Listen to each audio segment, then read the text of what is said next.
16. See through the child mind that assumes everything. What I am talking about is the knowledge of totality. It is not a piece of information. I ponder over manifestation as a whole, while you pick up only a fragment, a concept out of my talks and say, I like this idea, and then give it a high status by naming it as Brahma, Vishnu, etc. But you do not attempt to comprehend the total and wholesome meaning. You have been talking about this ignorant child principle. Could you explain this a bit more fully? When an infant is born, he is just an innocuous form of flesh and bones, and all innocence. He has no mentation, but has the instinct for eating, evacuation, and crying. In due course, this lump of flesh develops the capacity for knowledge and action.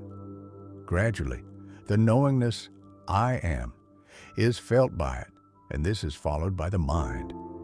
This I amness feeling before the formation of mind is the ignorant child principle, termed the Balkrishna state. It is this very principle which is the source or foundation on which the infancy develops into childhood, boyhood, teenage, and so on, undergoing physical and biological changes all the time. Eventually, manhood is attained when all physical and mental faculties reach their peak. But what is the root of all these attainments? It is that ignorant child principle only, which developed with growth exclusively from inside to outside. During its growth to adulthood and later, it receives, records, and reacts to all the impressions through its senses and the mind. But all this happens only after it knows itself. Your erroneous concept of knowledge is that of collecting information and ideas from the outside through the 5 senses of knowledge or perception. Then you give out this information to others as important knowledge and are fascinated by it.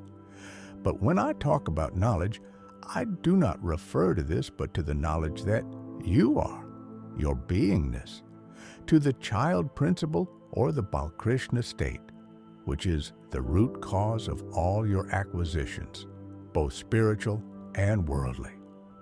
You should try to understand what this child principle is. I am dealing with this only and not with your so-called knowledge, gained externally through the senses. This Balkrishna principle has great potential. It is the chemical that can develop photographic memories, can retain and reproduce whatever was read or heard only once. This is the innate capacity of the non-knowing, ignorant child principle, Balkrishna. Here Bal means the food essence, child body, and Krishna means non-knowing, that is, ignorance. But it has the potential to receive, respond, and react. You are not doing anything. All this is happening spontaneously in you. If you want to understand the deep underlying meaning of this, go to the very source, to your beingness, and hold on to that. But above all, do not collect concepts. Here, these talks proceed as automatically as breathing. Hundreds of people come and listen to the talks, but I do not assume any pose. Why? In the speck of my beingness, with the beingness, while I observed myself and everything else, realization occurred to me. Henceforth, all happenings took place spontaneously. Even the talks here are spontaneous occurrences, and so I am not the speaker, nor am I in this state the child principle, Balkrishna, as I abide in the Absolute.